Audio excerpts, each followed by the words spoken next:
Man, what a weird vibe it is waking up to this cloudy weather. Big vertical shaft here. This one's definitely not gated off. Another one.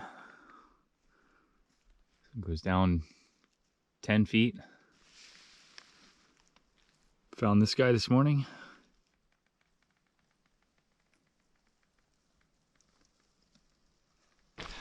I figure I've got maybe 20 or 22 miles before I get to the town of Bouse today.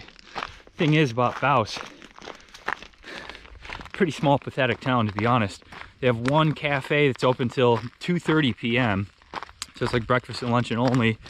And then they have a bar that closes at like 5:30 or 6. So if I get there, I probably won't have anything to eat anyway. And there's like a little RV park that I'm hoping they'll just let me set up a tent there, because it's set up for RVs only, you know. They've got electrical hookups and stuff. It's been a while since I've seen one of these, just a horizontal mine shaft you can actually just walk into. Might as well drop the pack, check her out. I don't even need my headlamp for this one. This one does not go that far back. I mean, really not much for me to see in here. In fact, it seemed like most of the interesting colors, yeah, here's some malachite. Yeah, actually, quite a bit actually, if you look around on the ceiling, there's some. And for me, as a pretty amateur rock hound, kind of just at the point where I want to collect like one sample of, you know, each mineral I find. You know, I found malachite, I found azurite, cool. But after a while, then you start to seek out higher quality specimens. And I've got a fair amount of pieces of malachite now, and probably a couple chunks of chrysocolla and azurite and stuff, but none of them are very good, you know. So I always check these things out and just see if I can find a better quality sample. The more of these deposits you check out, the more likely it is you're going to find something good. So it's kind of a fun hobby in that way.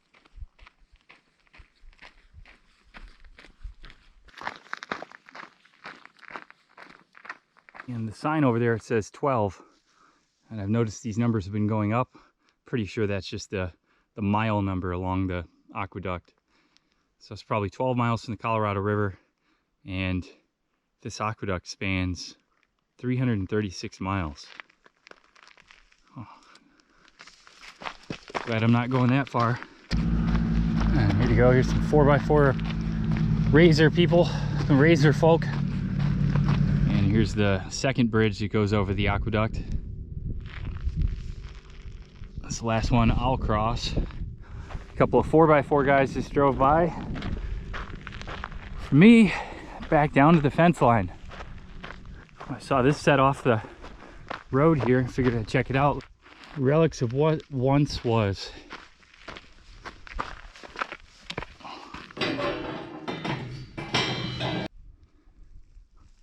She dry. A couple of beer cans though. Somebody's been in here drinking.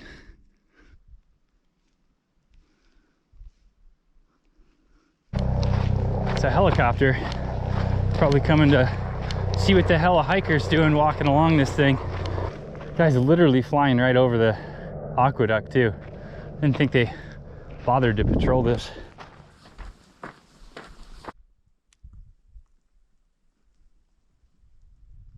So these saguaros are pretty interesting plants. The average lifespan is something like 150 to 175 years. And it takes about 50 to 75 years just to grow their first arm. And the arms are important because, you know, they help them store more water. More arms they have, more water they can store, the longer they can survive. And these saguaros can live to be over 200 years old. And now intermittently the sand dunes are kind of encroaching on the fence line here, and it just makes it awful to walk through.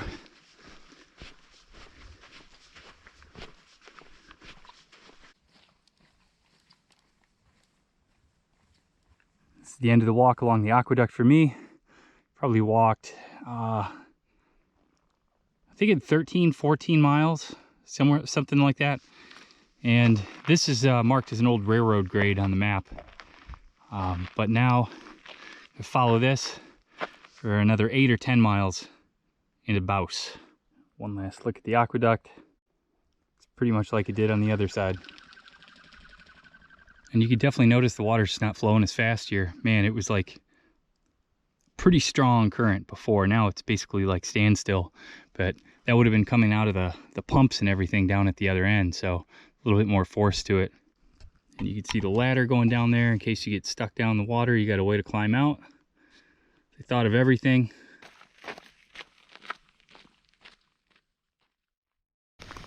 About 11:30 now.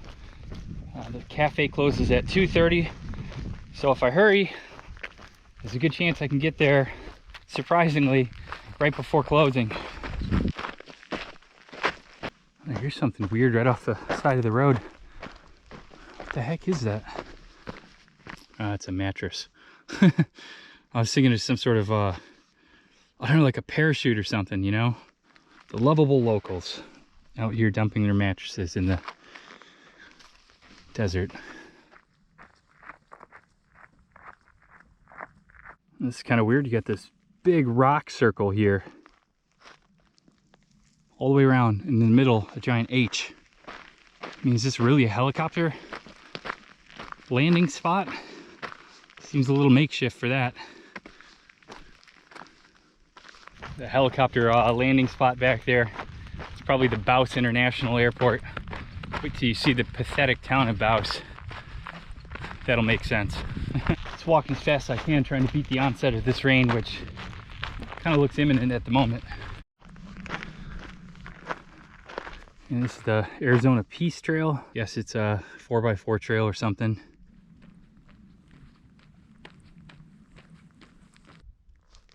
Oh, this is interesting. Welcome to Bouse. I guess this is where the message board would someday go.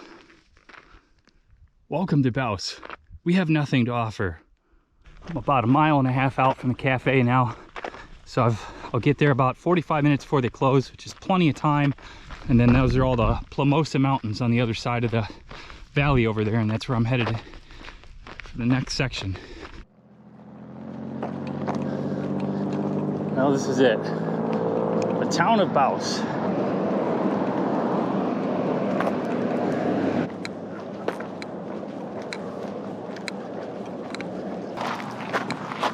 All right, time to get some food. Hot meal. Well, I was planning to spend the night in Bouse, but this is one of the most unwelcoming places I think I've ever been to hikers. Stopped at the Bouse RV park. I'm willing to pay the RV price and just put my tent there. And they said, sorry, it's our policy, no tents. Why would you not allow a tent? Our insurance doesn't allow it. It's like, what kind of crap is that? Your insurance doesn't allow tents? A tent doesn't move, a tent doesn't run people over like a RV could, or a tent is just the safest possible thing. And he claims insurance purposes. So I picked up my food from the post office, got my box there, then I went down to the community park and filled up my water there. And I'm in a day use area too. I'm not even in the campground. The campground host is circling around and she makes it a point to stop and says, you know, we close at sunset, right? You've got to be out of here by sunset. I'm like, yeah, I saw the sign, day use only. I don't know, it was just, I really did not like Bouse. Walk in, walk out for me, and I'm kind of heading out into the desert, into BLM land now. Find a place to camp tonight. Freaking calculator there, what's that all about? It's weird.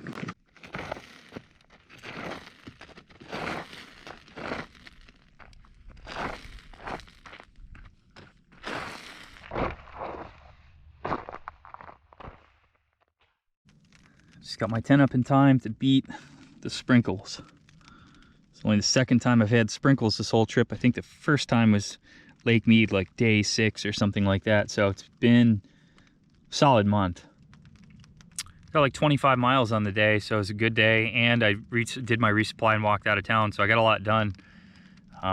Like I said, I was planning on spending the night in Bouse, but It's one town I just hope I never return to.